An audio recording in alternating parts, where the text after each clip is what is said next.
Yes breaking అంటోంది. హైదరాబాద్ లో young entrepreneurs కు బిగ్ షాక్ తగిలింది. హైటెక్స్ లో జరగాల్సిన యంగ్ ఎంటర్‌ప్రెన్యూర్స్ సమ్మిట్ చివరి నిమిషంలో రద్దయింది. ఇవాళ రేపు ఎల్లుండి 3 రోజుల పాటు కూడా ఈ సమ్మిట్ జరగాల్సి ఉంది. అయితే తెలంగాణ ప్రభుత్వ సహకారంతో ఏర్పాటు చేస్తున్నామంటూ నిర్వాహకులు ప్రచారం కూడా నిర్వహించారు. ప్రభుత్వ మద్దతు ఉందన్న ఆశతో చాలా స్టార్టప్స్ స్టాల్స్ అక్కడ బుక్ చేసుకున్నాయి. మొత్తం 236 స్టాల్స్ ని ఏర్పాటు చేశారు నిర్వాహకులు. స్క్వేర్ మీటర్కు 11,000 రూపాయల చొప్పున వసూలు చేశారు. ఎంటర్‌ప్రెన్యూర్స్ కు భారీగా డబ్బులు కట్టి స్టాళ్లను కూడా బుక్ చేసుకున్నారు. మహిళల కోసం కొన్ని స్టాల్స్ ని సుధారెడ్డి ఫౌండేషన్ బుక్ చేసుకుంది. అయితే కారణాలు చెప్పకుండా సడన్ గా సమ్మిట్ రద్దయినట్లు లాస్ట్ మినిట్ లో నిర్వాహకులు ప్రకటిస్తున్నారు.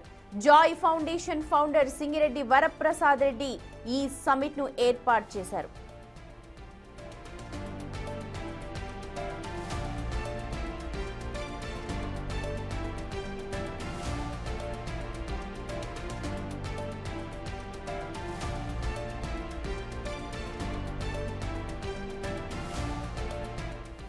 మా ప్రతినిధి సురేష్ లైవ్ లో జాయిన్ అవుతున్నారు. సురేష్, కారణాలు ఇప్పటి వరకు తెలియట్లేదు అంటున్నారు. యంగ్ ఎంటర్‌ప్రెన్యూర్స్ సమ్మిట్ రద్దు అవడానికి ఏమై ఉంటుంది అని అక్కడ నిర్వాహకులు చెప్తున్నారు. ఎవరైనా అందుబాటులోకి వచ్చారా అసలు దీనిపైన క్లారిటీ ఇవ్వడానికి? అంటే ఈరోజు ఉదయమే సమ్మిట్ స్టార్ట్ కావాల్సింది, కానీ ఎలాంటి సమాధానం లేకుండా సమ్మిట్ని క్యాన్సిల్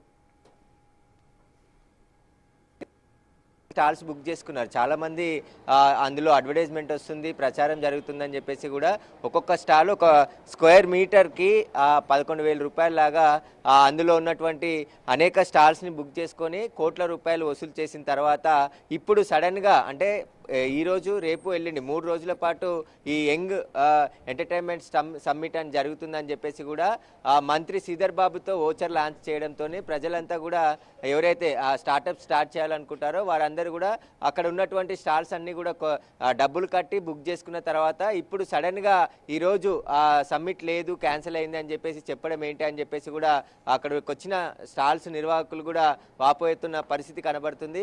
అసలు ఎందుకు క్యాన్సిల్ చేయాల్సి వచ్చింది, ఎందుకు డబ్బులు వసూలు చేశారు, ఈ ఏదైతే స్టాల్స్ పేరుతోనే దాదాపు 2 కోట్ల వరకు వసూలు చేశారో ఆ తర్వాత ఏదైతే స్పాన్సర్స్ ఉంటారో స్పాన్సర్స్ కూడా దాదాపు 3.5 కోట్ల వరకు కూడా డబ్బులు వసూలు చేసి ఈవెంట్ నిర్వహించకుండా తప్పించుకుపోవడానికి గల కారణాలు ఏంటనే దానికి సంబంధించి ఇప్పుడు స్టాల్స్ బుక్ చేసుకున్నటువంటి వాళ్ళంతా కూడా ప్రశ్నిస్తున్నటువంటి కనబడుతుంది. ఖచ్చితంగా ఇక్కడ మంత్రి శ్రీధర్ బాబు చేతుల మీదుగా ప్రభుత్వానికి సంబంధించిన లోగోను వాడుతూ అదేవిధంగా సీఎం బొమ్మ పెట్టుకొని ఈవెంట్ నిర్వహిస్తున్నామని చెప్పేసి కూడా అందరిలో నమ్మకం కలిగించి చివరి నిమిషంలో ఈవెంట్ రద్దయింది, మళ్ళీ ఎప్పుడు నిర్వహిస్తామనే దానికి సంబంధించి సమాచారం త్వరలో చెప్తామని చెప్తున్నారు తప్ప సరైన సమాధానం చెప్పట్లేదు అని చెప్పేసి కూడా అక్కడ ఉన్నటువంటి స్టాల్స్ బుక్ చేసుకున్నటువంటి వారికి అక్కడ వచ్చిన వారందరికీ కూడా సరైన సమాధానం చెప్పట్లేదు అని చెప్పేసి కూడా వారు వాపోతున్నారు.